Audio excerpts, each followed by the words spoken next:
Assalamualaikum warahmatullahi wabarakatuh. Kami, calon guru penggerak Angkatan 11 Kabupaten Aceh Utara akan melakukan demonstrasi kontekstual modul 2.3 coaching dalam supervisi akademik, terdiri dari pengamat atau observer, coach, dan coaching. Bersama saya, Murniati SPDI dari SMP Negeri 2 Syamtali Rabayu. Saya Patria SPD dari SD Negeri 1 Gerdong Paseh. Saya Suryawati SPD dari SD Negeri 1 Syamtali Rabayu. Selamat menyaksikan. Assalamualaikum Bu Surya. Waalaikumsalam Bu. Bagaimana kabarnya hari ini? Alhamdulillah saya sehat Bu. Ibu sendiri bagaimana kabarnya hari ini? Alhamdulillah ya. Senang sekali ya sekian lama hari ini kita bisa bertemu kembali dan duduk bareng seperti ini. Baik, sebelum kita memasuki yang lebih jauh ya, saya ingin tanya dulu, Ibu masih ingat tidak 3 kompetensi coaching inti yang pernah kita bahas Bu? Alhamdulillah Bu ya, masih ingat saya Bu ya. Yang pertama itu tentang kesadaran penuh, kemudian mendengarkan aktif, dan juga memberikan pertanyaan yang berbobot dan bermanfaat. Betul sekali. Mari kita jadikan diskusi ini dulu sedikit kira-kira untuk di indikator penilaiannya ya Bu ya. Di dalam ketiga kompetensi ini ada kompetensi kesadaran penuh. Kira-kira indikator apa yang ingin mau Ibu kita lihat di kompetensi ini? Baik Bu ya, yang pertama yang kita lihat itu bagaimana mengajukan pertanyaan yang berbobot atau yang bermakna Bu. Iya, terbuka. Terus?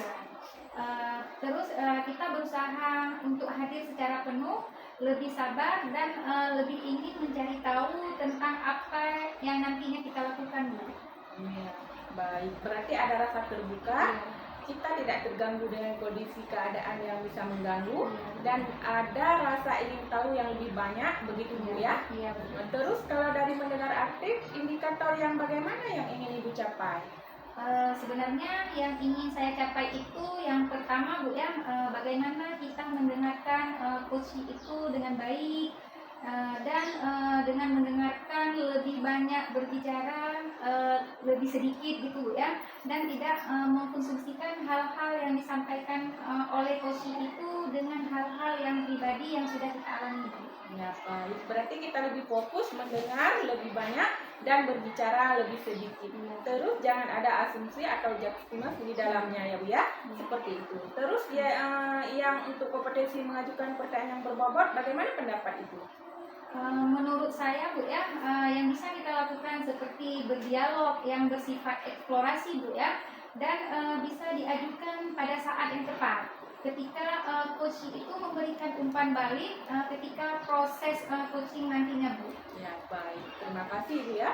Saya lihat Ibu sudah paham ya tentang kompetensi inti dan coaching ini. Terus sekarang ini ya Bu ya, dari Ibu sendiri kompetensi apa yang ingin Ibu kembangkan? Dari yang saya evaluasi itu Bu ya, dalam hal ini saya ingin mengembangkan kompetensi saya dalam hal bagaimana saya mendengarkan dengan secara aktif dan hadir secara penuh ketika melakukan proses coaching nanti Bu. Oke, baik Ibu. Terus Ibu bisa memberikan kesimpulan dari hal-hal yang sudah Ibu sebutkan tadi. Ibu ingin saya mengamati di bagian mana? Ini secara lebih detail begitu Bu? Iya Bu, saya lebih banyak di kompetensi mendengarkan, di kehadiran penuh itu bagaimana saya mencari tahu lebih banyak tentang apa yang akan disampaikan oleh coach nantinya Bu. Terus ada tidak strategi tertentu yang sudah Ibu atur? Ada Bu ya, untuk mendengarkan dengan lebih banyak atau lebih baik itu dari pertama, itu yang pertama saya akan berusaha fokus terhadap proses coaching yang akan saya lakukan nanti, dan berusaha untuk meminimalisirkan gangguan-gangguan dari luar seperti men-silent HP dan lain-lain Bu ya, supaya saya bisa fokus terhadap proses coaching yang akan saya lakukan nanti Bu. Baik. Harapan saya sejalan dengan kompetensi yang baik Ibu. Jadi pada akhirnya harapan Ibu yang Ibu harapkan begitu dari kompetensi coaching yang akan kita kembangkan ini ya Bu ya? Iya Bu, baik. Harapan saya di sini Bu ya, sejalan dengan kompetensi yang akan saya kembangkan itu, kedepannya saya bisa lebih mendengar yang lebih baik ketika melakukan proses coaching, dan mampu menggali masalah dengan mencari tahu lebih banyak dengan proses coaching itu sendiri, Bu. Dan harapan saya yang paling besar itu adalah saya mampu mengarahkan coaching itu menemukan masalah dari apa yang sedang kita cari tahu melalui proses coachingnya nanti, Bu. Iya, baik Ibu, terima kasih juga Bu ya. Harapan kita juga kita bisa bersamai proses ini agar kedepannya kita bisa sama-sama belajar dan bisa menjadi pribadi yang lebih baik lagi. Terima kasih Ibu Surya. Iya, Bu, terima kasih banyak juga kepada Ibu. Harapan diri saya juga kita bisa membersamai proses ini agar kedepannya kita sama-sama bisa belajar, Bu ya, menjadi pribadi yang lebih baik. Assalamualaikum Bu Murni, apa kabar hari ini? Waalaikumsalam. Baik Bu, saya senang sekali hari ini bisa bertemu dengan Ibu Surya.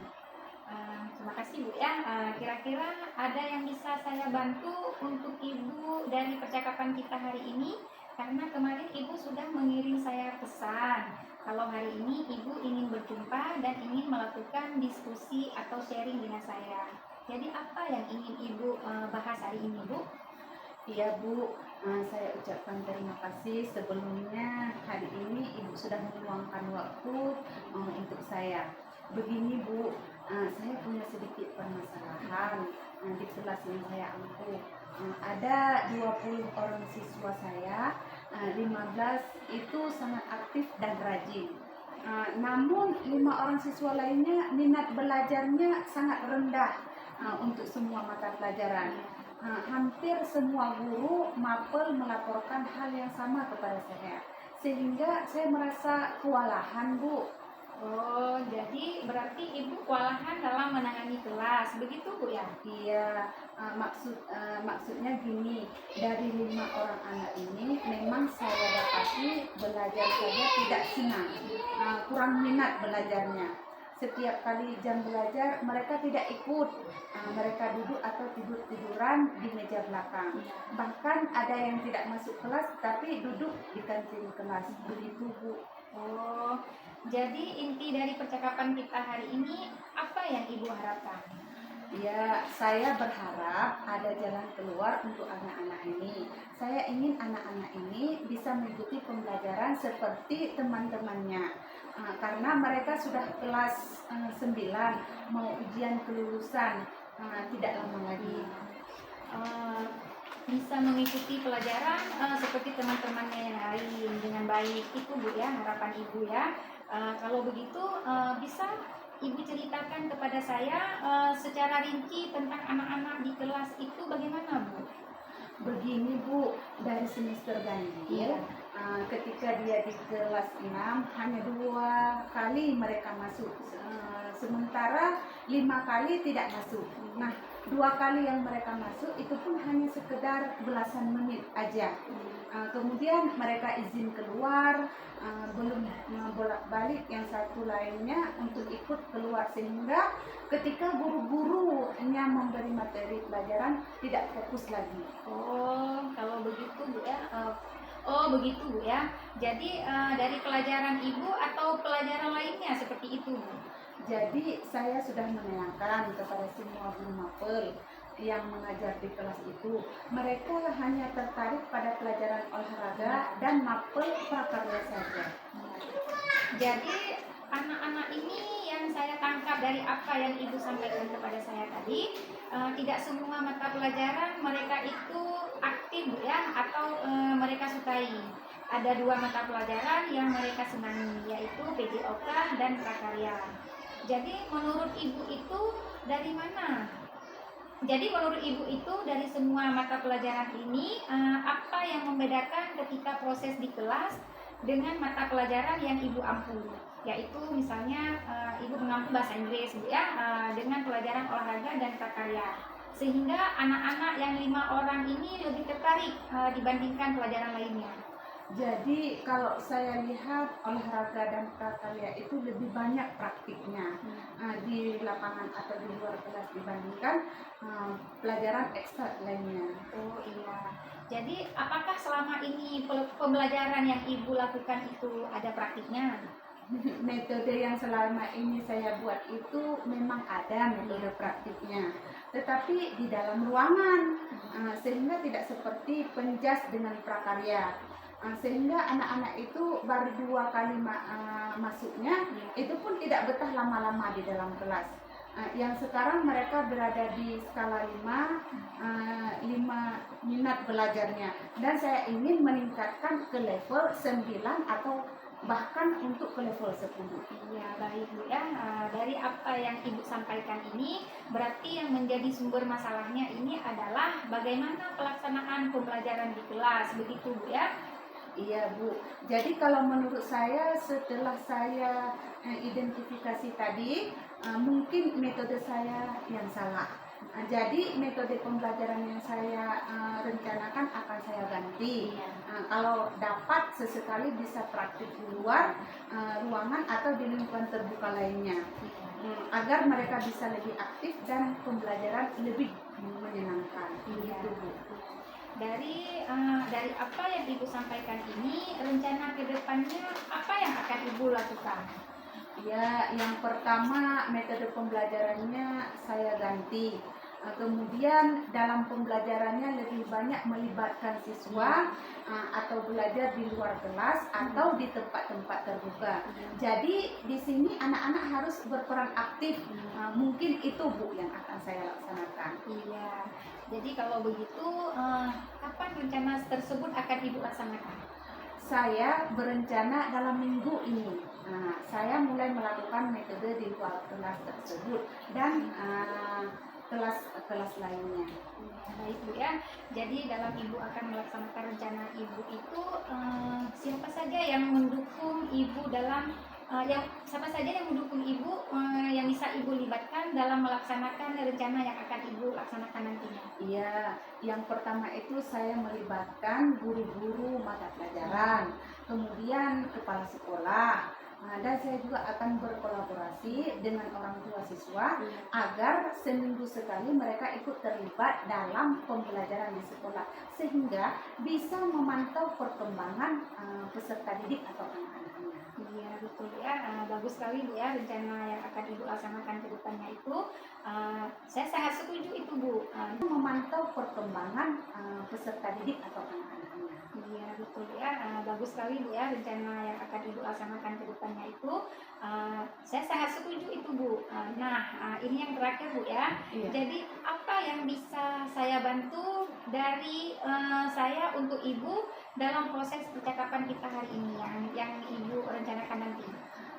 Saya butuh saran yang pertama, dukungan, udah itu pandangan, kemudian penugasan kepada saya dan teman-teman yang mau saya ajak bekerja sama, khususnya guru mata pelajaran. Karena Ibu sebagai guru juga serta kurikulum agar bisa mempertegas kepada teman-teman untuk mendukung saya dalam melakukan praktik ini. Baik Bu ya, saya rasa ini adalah akhir dari percakapan kita Bu ya. Saya akan menunggu laporan kembali dari Ibu. Kira-kira hasil akhirnya itu seperti apa yang udah Ibu rencanakan itu di dalam pembelajaran untuk anak-anak ke depannya Bu ya. Nanti Ibu bisa sharing lagi dengan saya setelah Ibu melaksanakan kegiatan penerapan di kelasnya nanti. Baik Bu, terima kasih Bu ya. Iya Bu, terima kasih kembali. Jadi saya akhiri Bu ya. Assalamualaikum warahmatullahi wabarakatuh. Waalaikumsalam warahmatullahi wabarakatuh. Baik Ibu Surawati, bagaimana perasaannya tadi saat telah melakukan kursus ini Bu? Alhamdulillah Bu ya, sudah lega rasanya Bu. Iya, alhamdulillah. Saya ingin tahu Ibu, apa yang sudah Ibu lakukan pada saat proses coaching tadi? Dari apa yang tadi kami lakukan Bu ya, saat melakukan percakapan secara coaching itu Bu ya, saya melakukan proses coaching ini terhadap satu teman rekan sejawat saya, di mana beliau menceritakan bagaimana ketika beliau menghadapi beberapa masalah anak didiknya yang tidak mau mengikuti pembelajaran di kelas Bu. Itu yang saya dapatkan ketika melakukan proses coaching tadi Bu. Namun kemudian dari beberapa pertanyaan yang saya sampaikan ke beliau, lalu yang didapatkan itu bahwa anak-anak ini tidak semuanya tidak semua mata pelajarannya mereka mengikutinya dengan aktif, Bu. Ada pelajaran seperti olahraga dan prakarya. Ternyata anak-anak ini lebih aktif. Nah, jadi dari apa yang disampaikan itu ternyata mata pelajaran itu lebih banyak melakukan praktik di luar kelas. Kemudian dari umpan balik yang saya dapatkan dari Ibu Murniati tadi, pelajaran-pelajaran lain yang tidak aktif lebih banyak teorinya, Bu, teorinya daripada praktiknya, sehingga anak-anak ini kurang aktif ketika mengikuti pembelajaran di kelas. Lalu solusi yang ditawarkan oleh Coach Kiki tadi adalah Ibu Murniati menawarkan untuk menghentikan metode pembelajaran yang lebih kreatif dan inovatif lagi, dan akan sering melakukan praktik di luar, Bu, ya, sehingga anak-anak itu bisa lebih aktif dalam pembelajaran itu, dan mereka itu bisa merasakan kenyamanan dan kesenangan saat menerima pembelajaran. Baik. Kemudian terkait dengan kompetensi yang ingin Ibu kembangkan, yaitu presence, kehadiran penuh, mendengarkan aktif. Bagaimana di dalam proses coaching Ibu menilai diri sendiri terkait kompetensi tersebut? Baik, Bu, pada kompetensi presence, saya pikir di situ saya mencoba untuk hadir itu secara penuh, Bu, ya. Baik tadi pada saat saya menghadirkan pertanyaan-pertanyaan terbuka, bersabar mengikuti alur pemikiran dari coach saya tadi melalui pertanyaan-pertanyaan yang saya berikan. Selanjutnya pada kompetensi mendengarkan secara aktif itu saya sudah mendengarkan dengan baik. Namun saya menyadari, Bu, bahwa masih ada beberapa pertanyaan dari saya yang masih harus terus saya kembangkan, sehingga apa yang disampaikan oleh Coach akan bisa langsung terarah ketika saya menyampaikan pertanyaan-pertanyaan lanjutan untuk Coach tadi, Bu, ya. Mungkin itu, Bu. Oke, baik Ibu. Boleh sekarang saya menyampaikan hasil pengamatan dari proses coaching tadi, Ibu? Boleh, Bu, silakan, Bu. Saya menerima dengan baik, Bu. Jadi, Bu, ya, dalam proses coaching tadi saya melihat bahwa proses coaching Ibu menggunakan alur tirta, ya. Jadi dari alur tirta itu saya melihat yang pertama penetapan, ya. Penetapan tujuan dari awal di awal antara Ibu Surya dengan Ibu Murniati itu sudah terlihat baik sekali. Kemudian runtutnya di bagian identitas juga ada. Tapi ada catatan sedikit dari saya, Bu, ya. Jadi ke depan pada saat proses coaching Ibu bisa menggali lebih dalam lagi dan memberikan pertanyaan-pertanyaan yang lebih spesifik. Kemudian pada saat rencana aksi dan tanggung jawab itu sudah termunculkan dengan baik. Kemudian terkait kompetensi yang ingin dikembangkan, saya melihat dari present dan juga mendengarkan aktif itu sudah baik sekali, Bu. Memang ada kemitraan itu kita seperti kawan, Bu, ya. Iya. Kemudian dari pengamatan saya, terus dari penilaian Ibu sendiri, ada tidak kompetensi yang bisa Ibu kembangkan lagi? Baik, Bu. Baik, Bu, dari apa yang tadi saya sampaikan melalui refleksi, bahwa tadi di beberapa pertanyaan, Bu, ya, mungkin saya sudah coba berikan kembali kepada Coach, yaitu bagaimana saya bisa mendengarkan lagi. Itu juga yang saya kaitkan ketika Ibu memberikan refleksi bahwa saya perlu menggali lebih dalam lagi tentang bagaimana Coach dalam melaksanakan dan mengidentifikasi masalah-masalah atau hal-hal yang lebih spesifik. Iya, baik Ibu, bagus. Nah, terkait dengan kompetensi yang Ibu kembangkan lagi, ada tidak rencana tindak lanjut yang Ibu bisa lakukan untuk mendukung pengembangan yang sudah Ibu sebutkan? Kedepannya gimana, Bu, ya? Kedepannya untuk rencana tindak lanjut mungkin saya akan terus mendengarkan lebih banyak lagi, sehingga ketika saya mendengarkan lebih banyak, lebih sabar, saya mampu menggali lebih dalam untuk mengidentifikasi masalah-masalah yang ada.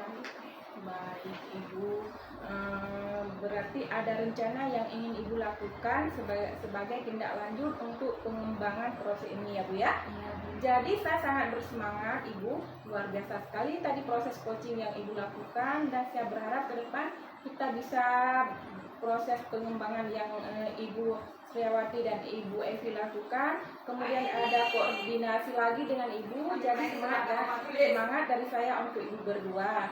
Saya sebagai sepupu istri, saya sangat mendukung apa yang Ibu butuhkan, yang guru-guru butuhkan. Jika ada kendala, silakan konsultasi dengan saya lagi Bu ya. Semangat melakukan yang terbaik untuk anak-anak dan anak-anak didik kita. Terima kasih Ibu Surya telah mau berbagi. Semoga kita menjadi guru-guru yang hebat sekarang dan ke depannya. Ya, Bu, terima kasih Bu. Assalamualaikum.